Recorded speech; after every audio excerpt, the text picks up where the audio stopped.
Hi everyone, my name is Gilad Sharvit and I'm a postdoctoral fellow here in the Center for Jewish Studies at Berkeley. I'm going to talk today here at the Magnus on my work on Freud, politics, and anti-Semitism, and I really hope you enjoy it. Good evening to all of you and welcome to the Magnus collection of Jewish art and life. And thank you for joining us tonight for Gilad Sharvit's lecture on Freud, politics, and anti-Semitism. My name is Andrea Zinn. I'm UC Berkeley's DAD professor in the departments of German and History, and I'm very delighted to see all of you despite the somewhat uncomfortable weather. It is a pleasure to have you here. This event is part of the lecture series hosted by UC Berkeley's Center for Jewish Studies, generously funded by the Helen Diller Visiting Israeli Scholar in Jewish Studies Fund, and co-sponsored by Lehrhaus Judaica. I'm very much looking forward to another inspiring evening, and therefore, without further ado, I would like to introduce our speaker of tonight, my colleague and friend Gilad Sharvit. Gilad Sharvit is currently the Helen Diller Postdoctoral Fellow in Jewish Studies at UC Berkeley. He holds a PhD in philosophy from the Hebrew University of Jerusalem, and his dissertation engages in the prefiguration of Freud's theory of freedom in the middle period of Schelling's philosophy. His areas of specialization include modern Jewish philosophy, psychoanalysis, German idealism, and the Frankfurt School. His current research focuses on the influence of the late German idealism on the philosophy of history in modern German Jewish thought, concentrating on the works of Benjamin, Kafka, Rosenzweig, and Freud. Gilad is co-editor also and contributing author of the volume Freud and Moses that is forthcoming with Fordham University Press. And if you're interested to read more of his work, you can find recent publications in journals like Idealistic Studies, the Journal of Austrian Studies, as well as the Journal of Modern Jewish Studies. Today, Gilad Sharvit will portray the significant effects of Freud's anxieties regarding anti-Semitic violence on his psychoanalytical theory. We will have time for your questions following his talk, as you see and I mentioned, entitled Freud, Politics, and Anti-Semitism. Let's give a warm welcome to Gilad Sharvit.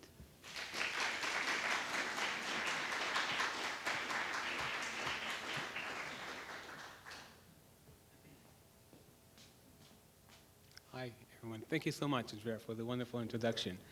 And thank you everyone for coming today. I know it's awful weather outside, so... oh. Now? Get closer? Okay. So again, thank you so much everyone for coming today. And I know it's an awful weather outside, so thank you again. In a short letter to Arnold Zweig from December 1927, thanking the German Jewish writer for sending his study on anti-Semitism, called Caliban oder Politik und Leidenschaft, from the same year, Freud was almost forced to admit that anti-Semitism had an undefined, irrational effect on him. Clearly very emotional, the usually calculated scientist announced that, and I'm quoting Freud here, "In the question of anti-Semitism, I don't really want to search for explanation. I feel a strong inclination to surrender my effects in this matter and find myself confirmed in my wholly non-scientific belief that mankind, on an average and taken by and large, are a wretched lot," unquote. The last few decades of psychoanalytic literature are informed by a growing corpus of works that aim to uncover the powerful latent influence of Freud's biography, especially his complex relationship with his Jewish identity, on his psychoanalytic project. This debate, that was partly sparked by Chaim Yosef Yerushalmi's canonical Freud's Moses from 1991, generated an adjacent renewed interest in Freud's ambivalent reaction to anti-Semitism and the manifold ways it was reflected in the theory and practice. In line with the attempt to decode Freud's psychoanalytic project according to the fault line of anti-Semitism, my paper today seeks to illustrate the intricate ways in which Freud's reaction to anti-Semitic mob informed his political theory and his metapsychology. Noted previously only in passing, anti-Semitism presumably found a pivotal role in Freud's theory only in his last great work, Moses and Monotheism, from 1939. Nearing the end of his life and facing anti-Semitic danger, was Freud arguably inclined to take the journey back to his Jewish identity. Yerushalmi thus notably suggested that Judaism could have stayed in the background of Freud's intellectual work had it not, and this is Yerushalmi, had it not for the advent of Hitler and the Nazis, unquote. I argue, in contrast, that it will be misleading to ascribe marginal importance to anti-Semitism on Freud's work.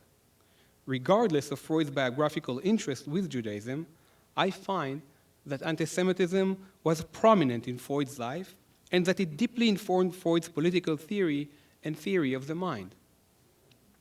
Accordingly, this paper is building on several works that pertinently detail the subliminal yet wide impact of anti-Semitic ideology on Freud's theoretical and therapeutical work. I am referring specifically to Daniel Boyarin's reconstruction of Freud's colonial mimicry in unheroic conduct from 1997, as well to other works by Jay Geller, Eric Santner, Sander Gilman, and more recently by Eliza Slavitt. In depth to these works, I find that anti-Semitic terror persisted throughout Freud's life and was not a motivating factor only in Freud's last decade, as Yerushalmi and others argued.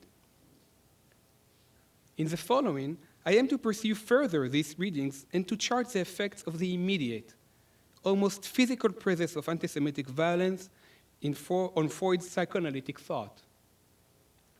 I argue that Freud experienced anti-Semitism as constant mob violence and that he used his scientific project as a defense mechanism against that aggression.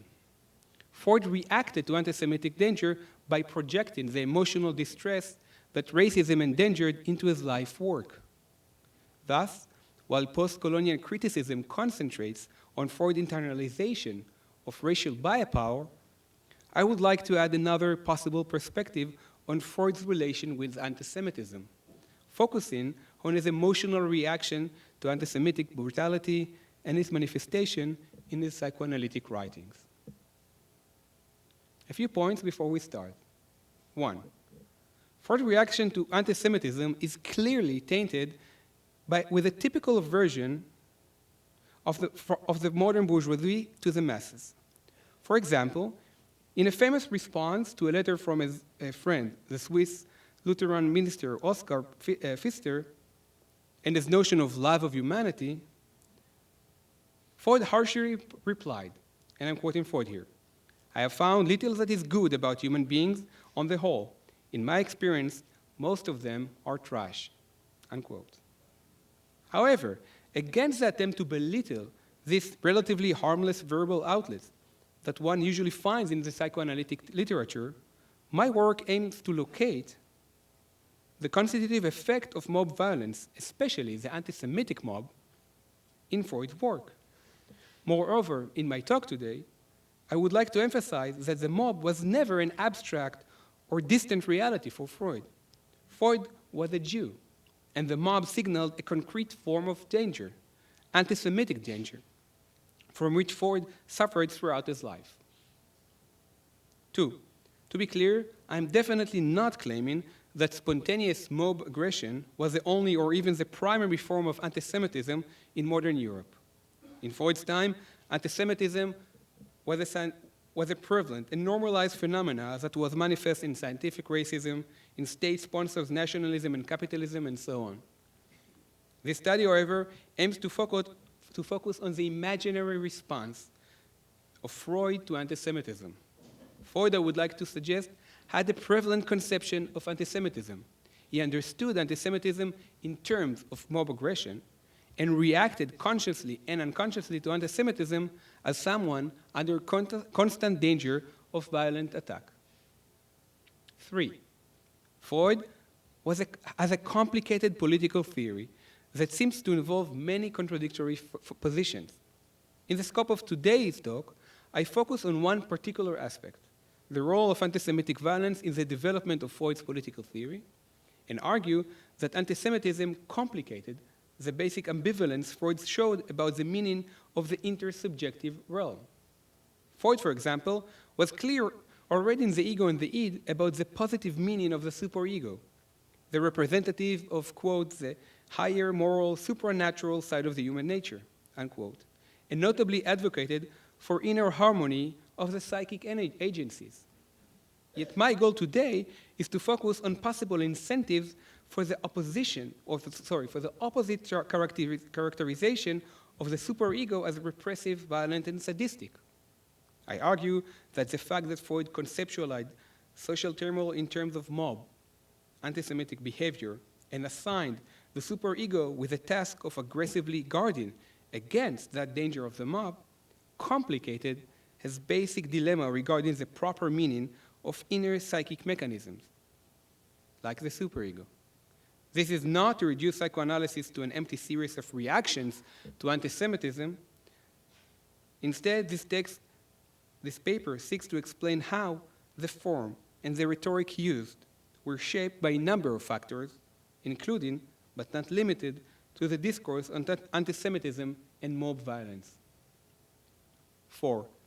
In the following, I aim to use Hobbes' political theory as a litmus test for Freud's anxious reaction to anti-Semitic violence.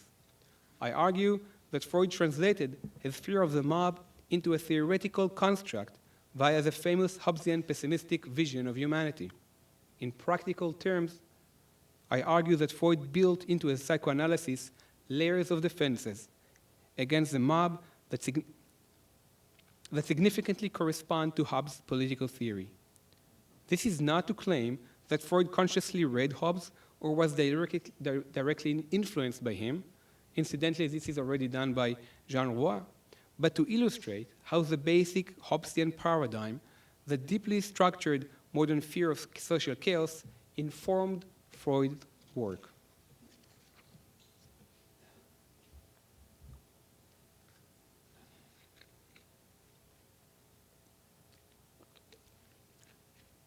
Freud suffered from anti-Semitism that pushed him into a situation of salutary opposition, a term he used in his essay, The Resistance to Psychoanalysis. I'm not referring here only to his well-known encounters with the silent anti-Semitic standards of the Austrian Ministry of Education that denied him from formally entering the Council of the Medical Faculty, or to the betrayal of Jung that was colored by, quote, lies, brutality, and anti-Semitic condensation, unquote, as Freud reported to a friend in a letter in 1915. There was a different, constant, powerful influence of anti-Semitism that was persistently felt as mob violent aggression. In his most intimate work, and you can have a look at it behind me, The Interpretation of Dreams, Freud tells us of an incident in which someone was almost casually shouted in the street at his father, Jew, get off the street. Get off the pavement, and threw his cape. This action signifies the danger of the anti-Semites presented. While easily dismissed by his father, it deeply humiliated the young Freud, who despised his father's unheroic conduct. Years later, Sigmund's son, Martin Freud, clearly remembered a similar incident during a family vacation in which an anti-Semitic mob was blocking the way of the family back into a hotel. Here again, it was a mob that symbolized the anti-Semitic danger. However, in contrast to the shameful behavior of his father Jacob, Sigmund scared the mob off with a stick. The inherent connection between the mob and anti-Semitic aggression, as well as the difference in reaction between father and son, can indeed be located already in a relatively early letter of Freud from 1883, in which he reported to Martha on another incident during a train ride adventure that was unpleasant at the time, pleasant in retrospect. This is Freud's word. Apparently, Freud opened the train car window when there were shouts to shut it that were reinforced with anti-Semitic cries from some of the passengers. They called, "He is a dirty Jew." Freud, however, was not a scared child anymore, as he was proud to tell his future wife, "Even a year ago, I would have been speechless with agitation, but now I am different. I was not in the least frightened of that mob. I was quite prepared to kill him," unquote. On one level, Freud, very early in his life, took for granted the inherent connection between anti-Semitism and mob violence. He even formulated the proper response to anti-Semitic attacks in the same terms. Freud almost killed one of them. On another level, Freud assumed a different position towards anti-Semitism. As a young man, Freud had most probably been speechless with agitation, but now he is brave enough to confront his attackers. What was it that changed him so much? What made him so different than his father? I suggest that Freud was changed by his science. At that point in his life, he joined the General Hospital in Vienna, and thus psychoanalysis was still beyond the horizon. But science, and the position he assumed as a scientist, offered Freud a new dimension to fight against anti-Semitism. And Sander Gilman wrote extensively on this point in Freud, Race and Gender. While Freud is commonly perceived as a resolved scientist and lonely physician who, guided by sincerity, founded a new science, this is Stefan Zweig's description of Freud in his Freud biography, my work explores other under-researched sides of Freud, focusing on his reaction to anti-Semitism. My claim is that alongside his determination, Freud was also anxious and worried about anti-Semitism, and that this position deeply influenced his life project. In my reading, Freud is not fighting anti-Semitism as a powerful son, but as a worried father. He would write psychoanalysis to fight anti-Semitism the way artists pictures an unattainable muse. It is first a representation of a weakness, and only later an achievement of greatness. Before venturing into Freud's political theory, let me shortly remind us all of Hobbes' political philosophy. In Hobbes' monumental work, The Leviathan, from 1651, the state of nature, meaning his hypothesis on the human community prior to the establishment of state and the law, was constructed as a situation of freedom, in which all were promised to have a full and absolute liberty in every particular man. The state of nature eradicated all boundaries to one's reaction and thus delivered a potential for absolute freedom, a freedom before the establishment of the state. However, the possibility of freedom fatally materialized, as Hobbes disturbingly warned, in a state of constant terror and chaos. Absolute freedom brought about absolute war of all against all. While all men and women enjoyed absolute natural rights in a normative sense, in practice, humanity suffered from the repercussions of life without order. Life was painfully, and this is Hobbes here, solitary, poor, nasty, brutish, and short, unquote. A survivor of the English civil wars, Hobbes was known not only for his description of the state of nature, but for the political solution to the danger of the chaos that the state of nature imposed. According to his social contract theory, free men and women facing that danger of war against all against all, and searching for peace, established a political community by transferring their freedom to the sovereign. However, in contrast to Locke, the royalist Hobbes argued that establishing a social order would have guaranteed safety and peace only if the new monarch, he called the mortal god, had ruled with unrestrained power over the citizens. The violent mob had to be fiercely crushed. Humanity had to subject itself to the law and to the terror of the public sword, as a sole means of survival.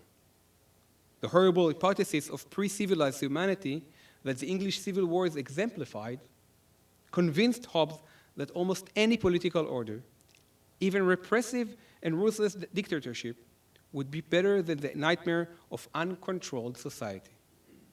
My claim is that Freud reacted to the danger of anti-Semitism by constructing the social realm according to a Hobbesian formula. In the longer version of this paper, I'm referring to the specific places in which this Hobbesian position of Freud is clearly at play. In very basic terms, these are the points in which Freud accepts a repressive paradigm to his political theory. By that, I mean to claim that Freud allows, in some places, for a negative evaluation of the social sphere that was influenced by his concerns regarding the danger of the uncontrolled mob. Very much like the Hobbesian basic description of humanity in the state of nature.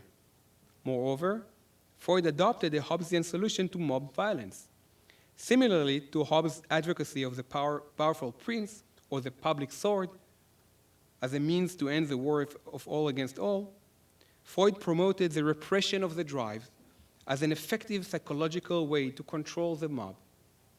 Again, all this is not in order to claim that Freud was a Hobbesian through and through, but to claim that the effects of anti-Semitism exacerbated his conflictual and conflicted perception of social reality. Freud's resistance to psychoanalysis from 1925 illustrated this complicated position well. At first glance, Freud clearly sympathized with the protective role of society, as he insisted that human civilization rested upon the restriction of our instincts. Warning against the danger of sexual drives, Freud even claimed them to be conspicuous of the restraints and savagery. However, this work also shows Freud's position to be much more complicated. Despite his anti-Semitic-induced attraction to Hobbesian fear from the mob, Freud confessed that his therapy mainly aimed to cure the maladies of overwhelming repression and defined required social reform as a reduction in social inhibition. Certain instinctual impulses should be permitted a greater amount of satisfaction, Freud announced, and in the case of certain others, the insufficient method of suppressing them by means of repression should be replaced by a better and securer procedure. At that point, Freud's self-image was still that of an avant-garde hero battling the unwarranted repression of the Victorian moralizing ideology. He even complained that as long as psychoanalysis was a proponent of drive freedom, it was regarded as inimical to culture and has been put under a ban as a social danger. Moving a few years forward, even the apparently moderate positive vision of humanity in the future of illusion still pointed to the dangers of the mob. The book, Freud's last attempt to forge a utopian vision of enlightened humanity, tackled the questions of human nature and the conflict between the individual and society from a fairly balanced position. Leaning more towards the Lockean liberal paradigm, civilization was an achievement, the result of progress and development, and not only a violent repressing or even castrating organization. Nevertheless, even here, the fear from raging instincts impoverished the inherent repressive function of civilization. Despite his optimism, Freud still sharply asserted his anxieties regarding the violent nature of the uneducated and gave voice to his constant wish to forcibly inhibit them, claiming that masses are lazy and unintelligent. They have no love for instinctual renunciation, and they are not to be convinced by argument of its inevitability. And the individual composing them support one another in giving free rein to their indiscipline. Freud's momentous Civilization and Discontents from 1930 decidedly manifested almost a conversion to a Hobbesian reality. Integrating his earlier work on the death drive, Freud painted in black and gray the destructive potential of humanity. Not coincidentally, exactly where Freud found humanity to be populated by impulsive creatures ruled by the tyranny of instinct and sensuality, he also repeated Hobbes' famous description of the human condition, homo homini lopus est. In Civilization, the restraining function of society came to the fore. Social institutions had to stop the raging instinct and curb it, mold it, and change it, even at the cost of the individual happiness and freedom. It almost seems as if the creation of great human community would be most successful if no attention had to be paid to the happiness of the individual, he says. The basic theme of civilization and discontent also allowed Freud to direct his attention to the link between aggression and anti-Semitism. In discussion on human inclination to aggression, specifically on wars between neighboring countries, Freud shortly alluded to the massacres of the Jews in the Middle Ages as an example of this aggressive human behavior. Here, one not only see how Freud registered, again, the murderous mob haunting the helpless Jews as a paradigm for violence and anti-Semitism, but how anti-Semitism as mob violence was the ground of his concerns about social antagonism in general. 3 years later, in Freud's reply letter to Einstein's inquiry on the psychology of war, a new solution to current event was opted. Wars will only be prevented with certainty, this is Freud here, if mankind unites in setting up a central authority to which the right of giving judgment upon all conflicts of interest should be handed over, unquote. Freud was convinced that only a centralized, powerful political organization holding public sword over the ranging masses could secure the safety of all. While Freud referred specifically to the League of Nations in his response to Einstein, a few years later in Moses and Monotheism, he hinted that this exact mission, that is, the governing of brutal society, was to be given to a specific minority, the Jewish minority, which according to Freud excelled in self-control and renunciation of instincts. And this is where he's echoing Hermann Cohen very strongly. The reaction to anti-Semitic violence circumscribed Freud to much more than a Hobbesian, petrifying vision of society. The continual encounter with anti-Semitism had deeper and more radical manifestations. Hobbes, in short, was not enough. The 17th century social defense system of Hobbes was to be replaced with a modern psychological theory in which the individual was to be controlled from within. Still, in the 1910s, Freud's Totem and Taboo allowed Freud to develop a new formulation of the traditional liberal drama. The book was a retelling of Hobbes' state of nature theory from a psychological perspective. Freud's version, however, colored the logical action of the mob with different, darker colors. And now let me shortly remind us all about the Totem and Taboo story.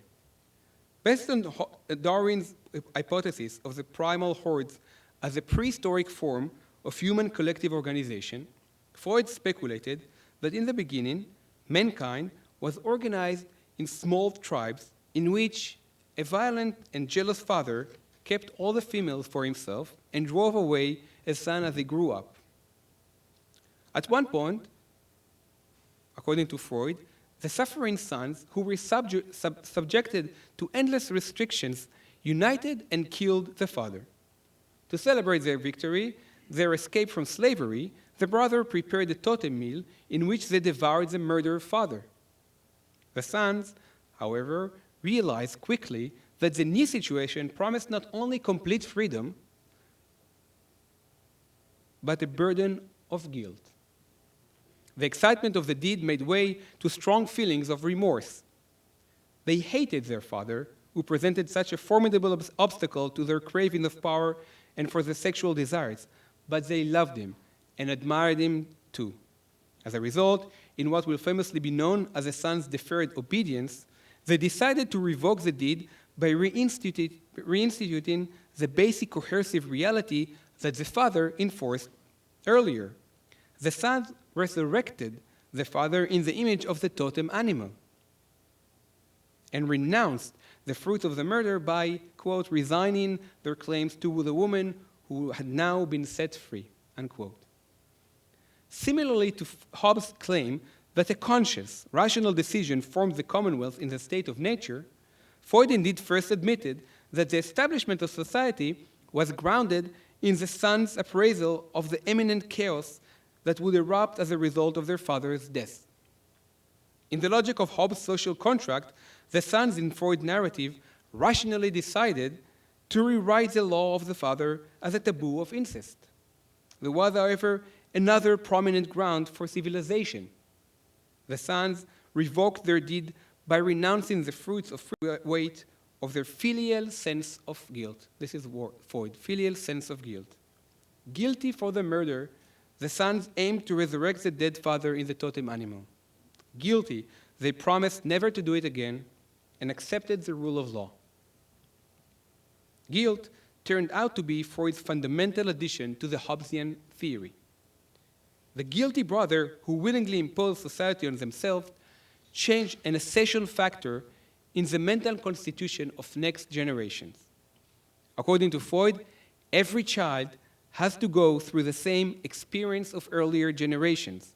In simple terms, the primal murder and the later reconstitution of the image of the father via his laws was to be reenacted in the life of every individual during the Oedipal complex. All have to an inner psychological representative of society, the superego, that is imparted the role of inner control by transmitting external values. Most importantly, guilt was a basic weapon with which the superego controlled the subject. We all feel guilty when we disobey the superego, when we disobey our conscience. And when we go against the laws of the father or of society, this is when the superego starts to work and we feel guilty and compelled and forced to obey. The insistence on the emotional component in the political narrative allowed Freud to restructure the relationship between the individual and society much more efficiently than Hobbes. Freud both accepted the liberal position and perfected it. If Hobbes anticipated an ongoing need to politically coerce the mob in the modern state, we need all the time to coerce the individual under the law. Freud manufactured an internal and eternal mechanism that effectively repressed human aggression and secured society from chaotic corruption. We all have this inner voice that tells us how to behave. In some sense, outside law, law in general, was now almost redundant, since the repression of the violence started already in the psychological processes of the individual and independently of actual social organization. The superego can keep everyone in line even when political institutions collapse. Hobbes' system was perfected. Jews were saved now that the mob was fundamentally self-restrained. On another level, Totem and Taboo, written at the time of a growing tension with Jung, pronounced Freud's position as a victim. Freud was a father that Jung, the next in line in psychoanalytic society, killed. And he wrote Totem and Taboo pleading for recognition. He wanted violence to be acknowledged. Freud asked humanity to regret its behavior. He forced civilization to shackle itself under his law, not only for rational reason, but also as a form of remorse. They needed to feel sorry for what they did. Freud wished civilization to renounce mob violence, to accept the responsibility for centuries of massacres of the Jews. But the Goyim also had to be punished. Guilt was not only means of recognition or coercion, but a weapon in the hands of a skilled therapist. In Civilization and Discontent, Freud's resentment emerged as the ultimate suffering.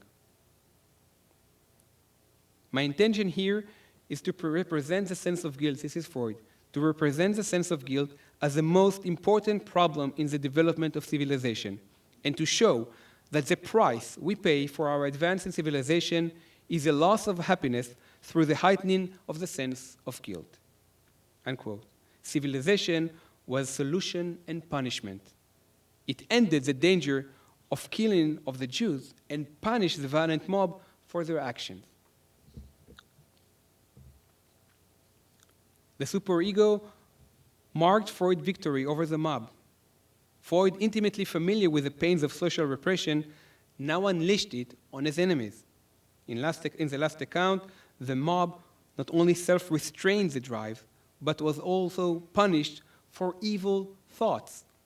The Protestant dream of self-subjugating was reverted back against this anti-Semitism, as the violent anti-Semitics were to suffer from their own aggression. And from what's written behind you, the superego is ready to put into action against their ego the same harsh aggressiveness that the ego would have liked to satisfy upon others, other extraneous individuals. Unquote. The frightened Jew convinced the superego, in my reading, to hurt his enemies. They will all suffer, not only from their action, for this Hobbes matures that, but also for the vile fantasies. The unconscious wish to insulate society from the violence of the mob found a third and fundamental expression in Freud's Metapsychology.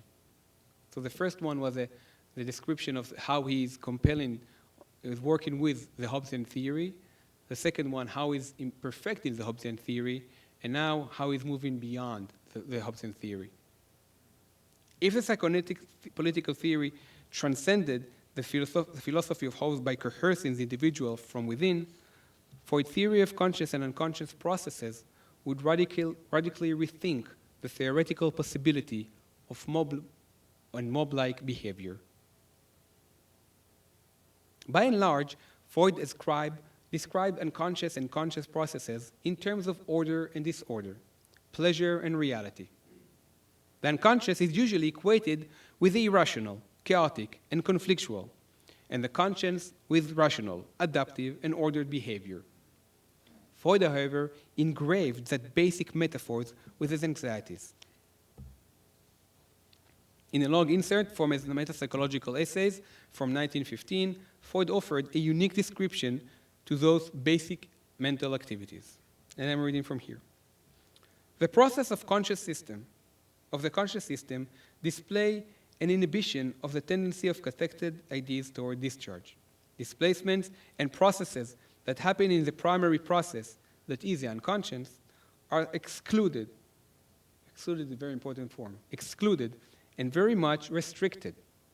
There are two different states of energy management in mental life, one in which the energy is bound, and the other in which it is freely mobile, free, bound versus free.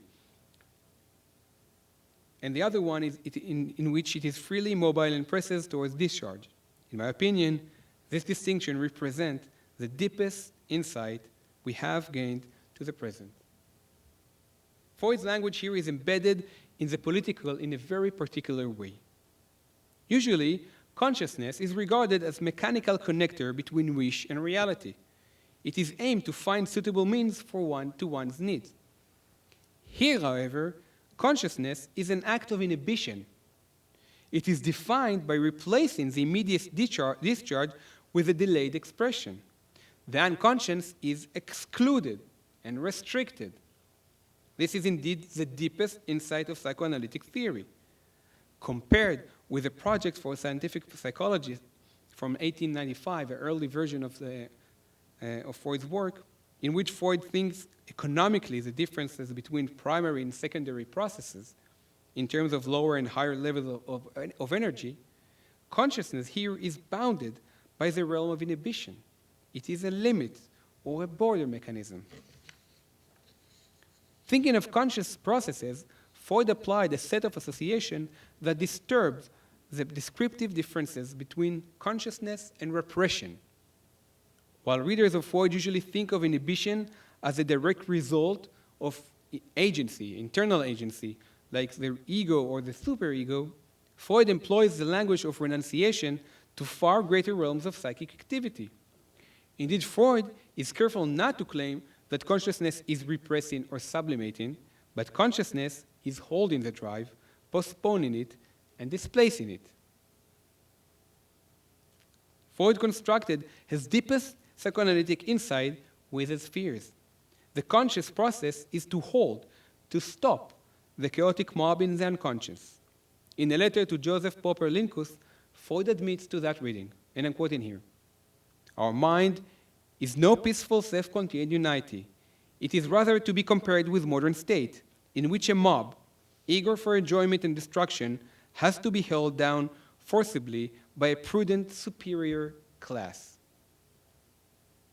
The language, the metaphor, his detailed description of mechanics of the mind all point to the political drama. Thinking with a mob metaphor, consciousness was not only a vehicle to reality, but a border mechanism. It was another, deeper line of defense. Interestingly, Freud was never overly enthusiastic to work on rationality or on the unconsciousness, and gravitated in his work toward the libido and the id. Only the American psychologists and their interest in the ego and its adaptive character was there a serious attempt to write a psychoanalytic theory of consciousness and thinking. In the context of this work, the fact that the formative days of ego psychology were also colored by anti-Semitism is more than indicative. Ego psychology was formed by Jews, such as Heinz Hartmann, David Rappaport, and Rudolf Lowenstein, who escaped from the horrors of Europe. Ego psychology, as a theory of consciousness and thinking, was written by those who suffered from anti-Semitism. Oh, sorry.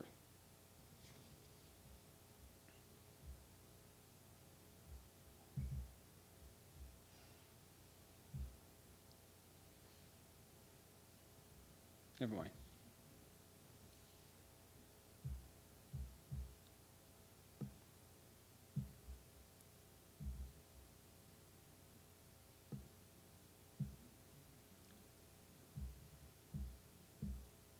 Never mind.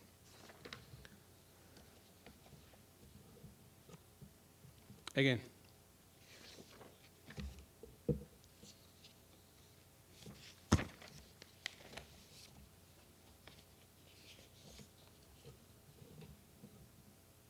Again, ego-psychology, as a theory of consciousness and thinking, was written by those who suffered from anti-Semitism. And in my reading, it was only natural that this group of survivors aimed to finish Freud's project on consciousness as a limit mechanism to mob behavior. Rereading Freud's metapsychology in light of his political position as a Jew, the battlefield against the mob is much larger than previously assumed. Freud instilled into the mind deeper forms of protection. It was not only the superego that was demanded to help him fight anti-Semitism. Consciousness helped him as well. Processes that hold the drive and inhibit the wish were prevalent. Inner limits were not tentative, but essential, and interwoven into the basic characteristics of human beings. Inhibition, or otherwise put, defenses, defined consciousness, the exact same thing that defined who we are. Freud's battle against anti-Semitism, however, will almost cost him his life work. His need to protect himself changed his basic appreciation of the unconscious. On the one hand, Freud insisted on the unconscious as a general basis of psychical life. It was undoubtedly the core of our being. This is Freud here. However, Freud was also anxiously fought with the id, the unconscious mob. In his mind, the unconscious fluctuated as both the essence of humanity and its dire danger. This complicated, even contradictory formulation was not a result of an old age. Freud was worried about the mob not only when Nazism reigned over Europe, but already in the beginning of his journey, when he thought of consciousness as state institution that subjugated the violent masses. As Stefan Zweig noted, this was the basic contradiction that always disturbed Freud and his theory. This was the price he paid. As a doctrine, and I'm quoting Zweig here, psychoanalysis insists upon the supremacy of the impulses and the unconscious. Yet as a practical method of cure, it declares that reason offers the only salvation. Herein is a hidden contradiction which has long troubled psychoanalysts.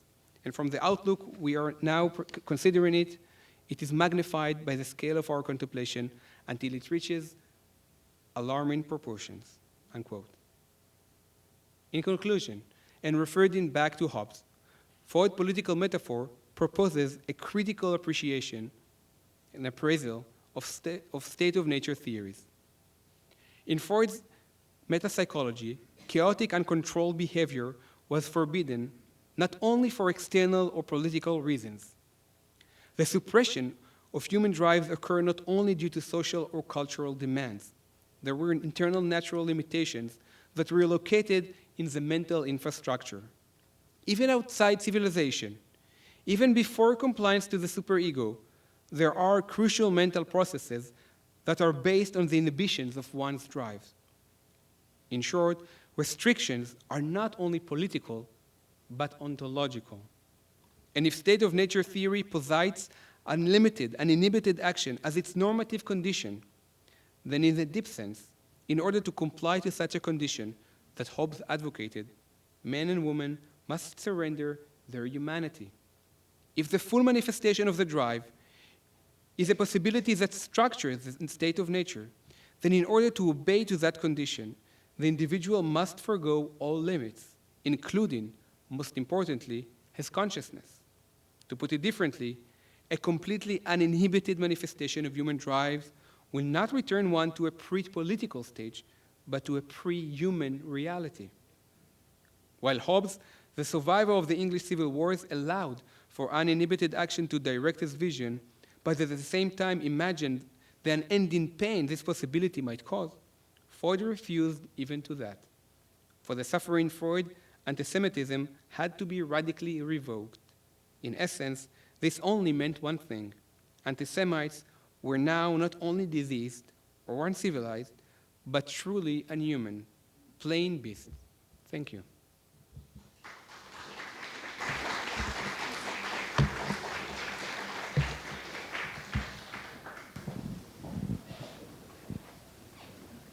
Thank you very much for a really interesting talk and a lot of insight to your work, but also this fascinating topic of anti-Semitism and nonviolence. At this point, I would like to open the floor to your questions. We will take a couple of minutes, and I'd like to ask you to raise your hand briefly. We would like to ask you to use the microphone when formulating your question so that everyone can hear it. Yes, I see the first question. And Noam, our videographer, has asked if you could please stand up and speak clearly, say your name. Thank you. Philipp Lehnhardt, University of Munich.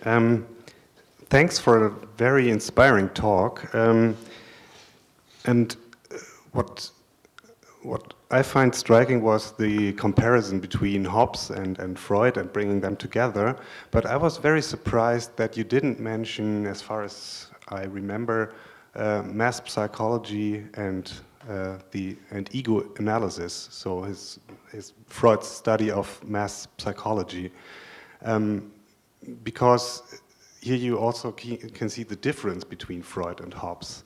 They share a common mythological history of the origins of civilization, I agree, but on the other hand, Freud doesn't trust authorities. And in mass psychology and ego analysis, he describes how leaders, political leaders, employ or exploit anti-Semitism or irrational strengths for their political purposes. Yeah. Yeah, that's absolutely true. Thank you for that. I agree. I think that this paper is specifically targeting fascism and the possibility of mass behavior. It actually appears in the longer version of this paper. What I was aiming at this talk today was more about portraying how he understood when he was comparing. When I thought about him in reference to Hobbes, how he understood the political drama as something that is about a very strong interest in the repression of the drive, and how the intersubjective realm is something that is always defined in terms of repression, and the problem of repression and the expression of drives. And in that sense, I think that the text that you're referring to is not so much about that. It is... What? So in that sense, I think that it wasn't... the text that you referred to was also about anti-Semitism, but less about how a response to anti-Semitism, but a description of the anti-Semitism as the way in which the masses relate to the leaders. So it's more in terms of how to analyze anti-Semitism and I was more interested in how he responded through his political theory to the danger of anti-Semitism. Other questions?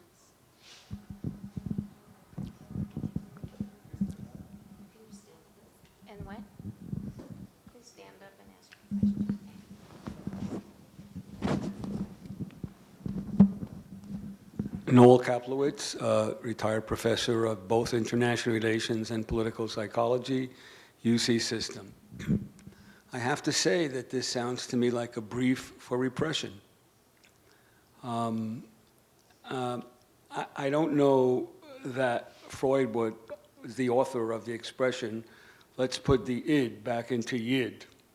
But I know that many contemporary psychoanalysts advocate that.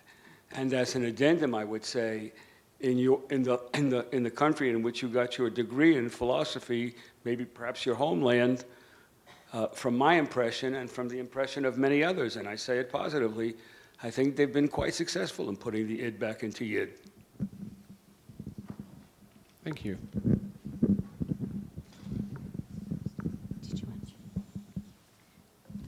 Yeah, thanks so much for the talk. I'm Karen Feldman. I'm in the German department here at Berkeley.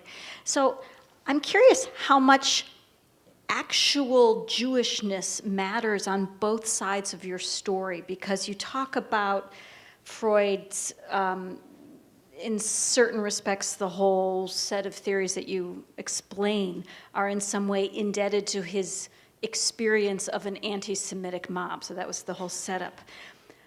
How much does it matter that the mob was anti-Semitic? I mean, the theoretical developments that he made out of that could have been in response to any violent, hateful mob. So on the one side, it's not clear how it matters that the mob was anti-Semitic, except that it leads Freud to suggest the motive for the hatred in the rejection of the intellectual achievement that he identifies ultimately, in Moses and monotheism as Judaism. So, but on one side, it doesn't seem to matter that the mob is anti-Semitic per se for the theoretical development.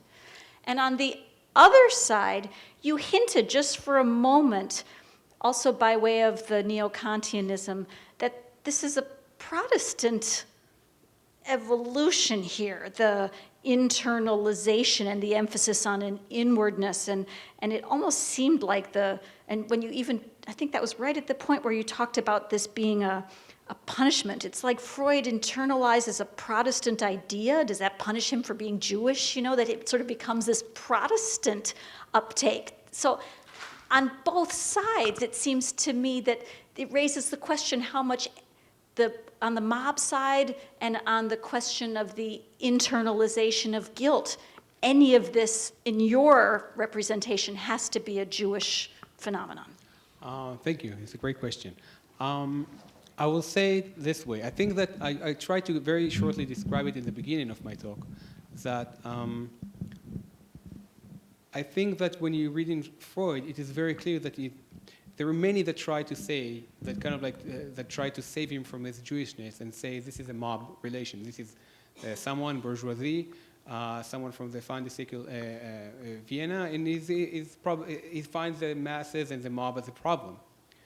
But I think that this, it really, it's an attempt kind of like to break away his Jewish identity, which I think is when you read his letters, you see that when he's troubled from the mob, specifically trouble as someone that is affected from that, it is when it is done as an anti-Semitic mob. In that sense, this is not someone that walking in the street and discussed by people behaving in a very uncivilized way. This is someone that is really attacked, and I think aggressiveness and violence goes very hand in hand as this position of a Jew.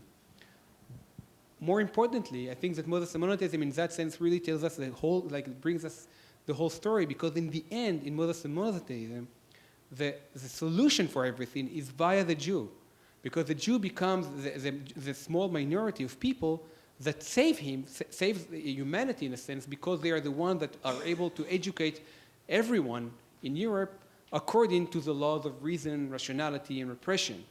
So the Jews become the vehicle for the re-education of Europe according to his theory.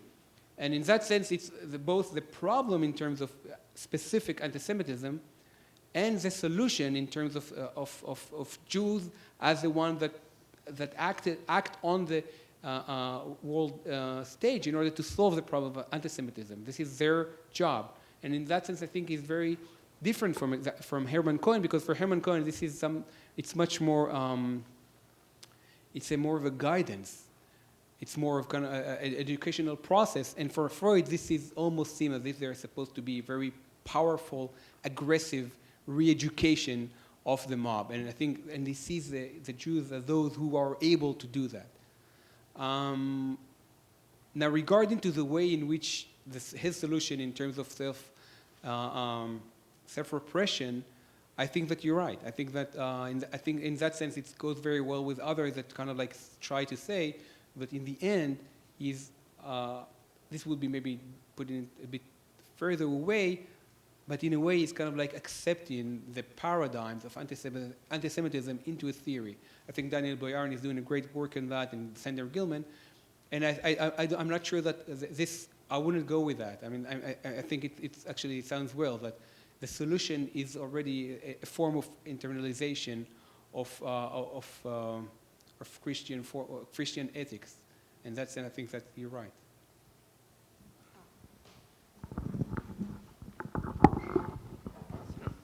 Thank you. Am I supposed to introduce myself?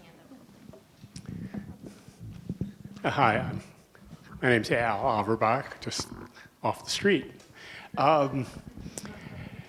But I came to the Freud conference you put on in October. I thought a lot of interesting things were done there. I just thought it would help to understand a little better, and you had a lot of things to cover, I understand. But if you had put it in the beginning, examples of just the Jewish mob, anti-Jewish mob, in Freud's lifetime, not just in his imagination, so for instance, to put up that very still impressive story about his father, which made such an extraordinary impression on him, isn't as such a story of a mob, but it is the story of his father, the biggest person in his eyes, being humiliated completely and giving in. So just for example, I understand there was a big anti-Semitic movement under that mayor of Vienna in Freud's time. I'm not aware that there were anti-Semitic mobs in the way that we associate with the period of the Nazis. But if you were in France at that time, or in the 1890s, it's actually there you would find anti-Semitic mobs of the type that I think you're talking about. And I was just wondering if you could just pull in some images of the anti-Semitic mob to actually sort of ground a little more what it is that you're saying, getting at. Well, not to go into the historical location of different kind of mob, anti-Semitic mob in Germany and in France at that time, I would just say that when you look at his description of what's going on, there are few times in which you actually see mob walking, like masses of many people walking in the streets and form a sort of a danger. And but you most often see, or not most often, but you can see is incidents in which he is attacked as a Jew in an aggressive form. And I think that this is the kind of thing that he's afraid of. So not so much, and I don't think that you can, the fact that something happens in Germany in general and the way it was, this is what I try to say. It doesn't really matter, for my research at least, how it was defined in Germany at the time, how prevalent was this violence at the time.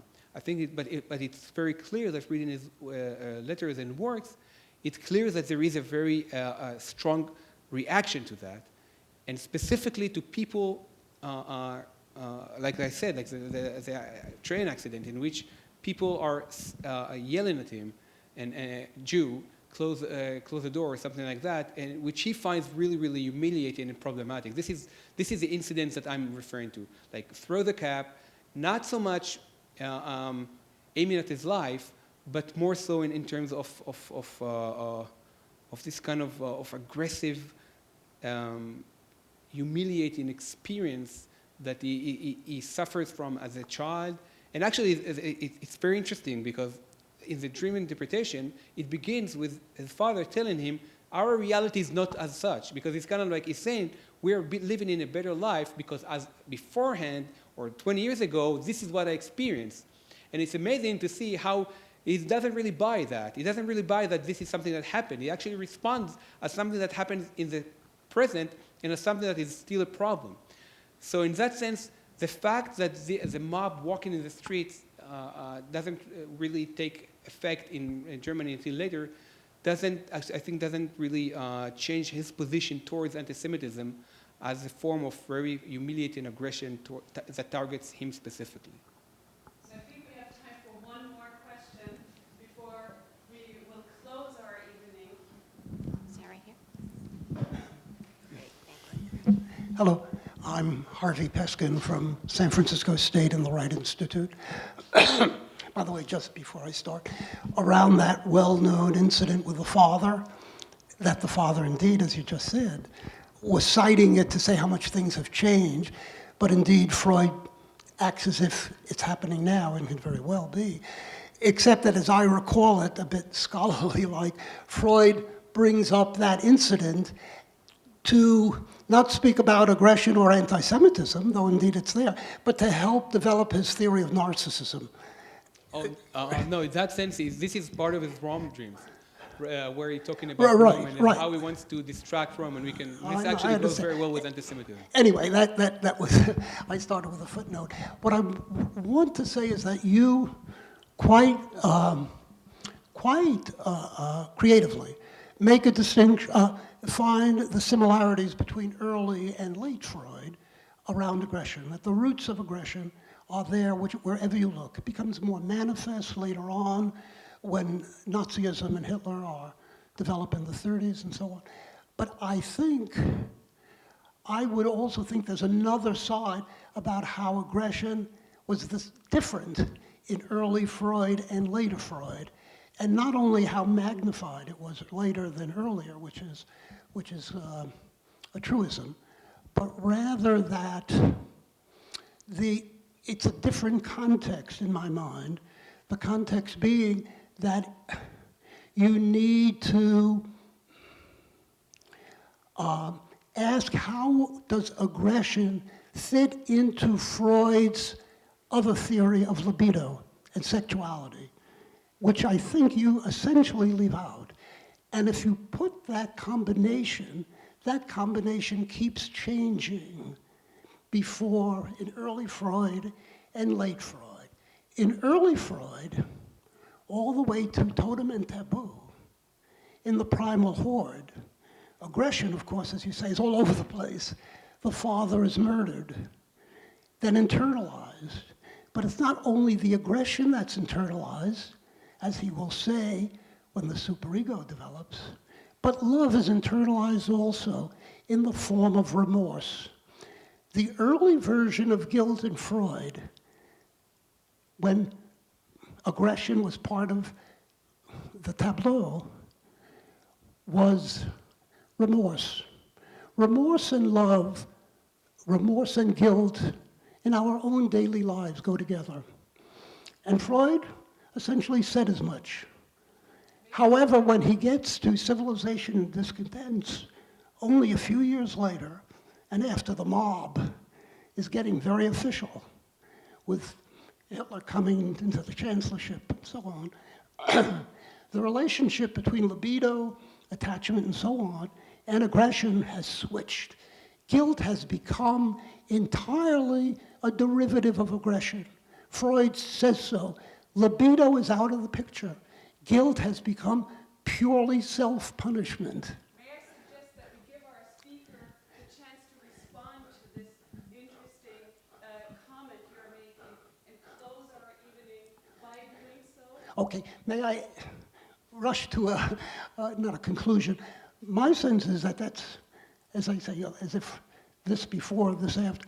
My sense is, purely opinionated, is that Freud was not content with how aggression took over the theory as it did in guilt, but rather he struggled to bring love back into the picture that he took love out of, right? Especially in a place where you're expert in Moses and monotheism. Okay, thank you. Okay. This is really, all I think I would like to say in that regard is that I think that there you can see, I could have given a same story, putting out anti-Semitism and giving you a description of the death instincts, for example, and violence. And I think that this is a way, and in a sense, what I was trying to do in my work was not so much to distance ourselves, to get away from the usual interpretation of what Freud is doing, but to give away a kind of a new perspective on how this becomes complicated for him. Because I think you agree, there is many things that are unraveled in this kind of theory of aggression and love, and a theory of aggression and law that are really important to him. And what my work aimed to do was exactly to give a new perspective, kind of like that adds to the discussion. So I would go with everything you were saying. I would just say that that my story kind of like adds an important, in my eyes, an important perspective on that. And I give you a new story that explains, I'm not sure if it explains better or explains differently, the same mechanism that you're going to say. So in replying to what you were saying, violence become a new kind of a problem when it finds it so overwhelmingly present, and this is because how he defines the political structure because of anti-Semitism. So this would be kind of like a new kind of thesis. But I wouldn't go, again, what I was trying to say is not this is not the only explanation. This is one another in a series of possible explanations for the same phenomena that you were very interestingly described. So thank you very much again for this fantastic